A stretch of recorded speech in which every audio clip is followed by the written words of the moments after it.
ಇನ್ನು ವಸತಿ ಸಚಿವ ಜಮೀರ್ ಅಹಮದ್ ಖಾನ್ ರಾಜೀನಾಮೆಗೆ ಈಗ ವಿರೋಧ ಪಕ್ಷ ನಾಯಕ ಆರ್ ಅಶೋಕ್ ಅವರು ಆಗ್ರಹಿಸಿದ್ದಾರೆ. ರಾಜೀನಾಮೆ ಕೇಳಿದ್ದಾರೆ ವಿಪಕ್ಷ ನಾಯಕ ಆರ್ ಅಶೋಕ್. ಬಿಆರ್ ಪಾಟೀಲ್ ಸಚಿವ ಜಮೀರ್ ಮೇಲೆ ಆರೋಪ ಮಾಡಿದ್ದಾರೆ. ಲಂಚದ ಮಾಹಿತಿ ಹೇಳಿದ್ರೆ ಸರ್ಕಾರ ಅಲಗಾಡುತ್ತೆ ಎಂದಿದ್ದಾರೆ. ಶಾಸಕರು ಲೋಕಾಯುಕ್ತಕ್ಕೆ ದೂರನ್ನ ಸಲ್ಲಿಸಬೇಕು, ಲೋಕಾಯುಕ್ತಕ್ಕೆ ಕಂಪ್ಲೇಂಟ್ ಅನ್ನು ಕೊಡಬೇಕು, ತಮಗಿರುವಂತಹ ಮಾಹಿತಿಯನ್ನ ಬಹಿರಂಗಪಡಿಸಬೇಕು.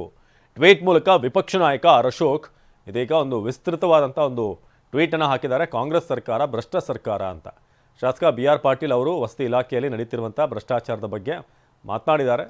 ತಮ್ಮ ಸ್ಥಾನದಲ್ಲಿ ಮುಂದುವರಿಯುವಂಥ ಯಾವ ನೈತಿಕತೆ ಕೂಡ ಈಗ ಉಳಿದಿಲ್ಲ, ಅವ್ರ ಮೇಲೇ ಗಂಭೀರ ಆರೋಪ ಇದೆ.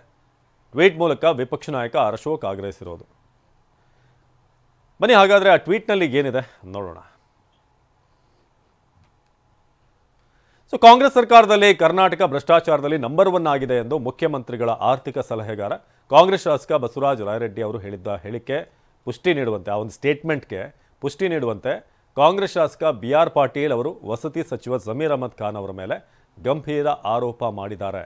ಆಳಂದ ಕ್ಷೇತ್ರದಲ್ಲಿ 950 ಮನೆಗಳನ್ನು ಲಂಚ ಪಡೆದು ಹಂಚಿಕೆ ಮಾಡಲಾಗಿದೆ ಎಂದಿರುವ ಶಾಸಕ ಬಿಆರ್ ಪಾಟೀಲ್ ತಮ್ಮಲ್ಲಿರುವ ಭ್ರಷ್ಟಾಚಾರದ ಮಾಹಿತಿಯನ್ನು ಬಹಿರಂಗಪಡಿಸಿದರೆ ಸರ್ಕಾರವೇ ಅಲ್ಲಾಡುತ್ತದೆ ಅಂತ ಎಚ್ಚರಿಸಿದ್ದಾರೆ. ಕಾಂಗ್ರೆಸ್ ಸರ್ಕಾರ ಭ್ರಷ್ಟ ಸರ್ಕಾರ ಅಂತ ಶಾಸಕ ಬಿಆರ್ ಪಾಟೀಲ್ ಅವರು ವಸತಿ ಇಲಾಖೆಯಲ್ಲಿ ನಡೆಯುತ್ತಿರುವ ಭ್ರಷ್ಟಾಚಾರ, ಲಂಚಗುಳಿತನದ ಬಗ್ಗೆ ತಮಗಿರುವ ಮಾಹಿತಿಯನ್ನು ಬಹಿರಂಗಪಡಿಸಬೇಕು ಮತ್ತು ಲೋಕಾಯುಕ್ತಕ್ಕೆ ದೂರು ಸಲ್ಲಿಸಬೇಕು ಎಂದು ಆಗ್ರಹಿಸುತ್ತೇನೆ ಅಂತ ಆರ್ ಅಶೋಕ್ ಟ್ವೀಟ್ ಮಾಡಿದ್ದಾರೆ. ಸೊ ಇದು ಟ್ವೀಟ್ನ ಸಾರಾಂಶ.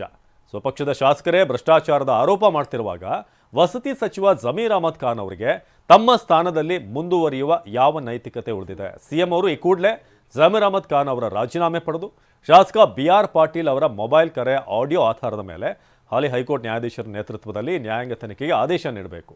ಸ್ವಪಕ್ಷದ ಶಾಸಕರೇ ಭ್ರಷ್ಟಾಚಾರದ ಆರೋಪ ಮಾಡ್ತಿರ್ಬೇಕಾದ್ರೆ ಸಚಿವರಾದಂಥ ಜಮೀರ್ ಅವರಿಗೆ ಏನು ನೈತಿಕತೆ ಇದೆ? ಕಾಂಗ್ರೆಸ್ ಸರ್ಕಾರ, ಕರ್ನಾಟಕ ಕಾಂಗ್ರೆಸ್ ಸರ್ಕಾರದ ಅಡಿಯಲ್ಲಿ ನಂಬರ್ 1 ಆಗಿದೆ ಭ್ರಷ್ಟಾಚಾರದಲ್ಲಿ ಅಂತ.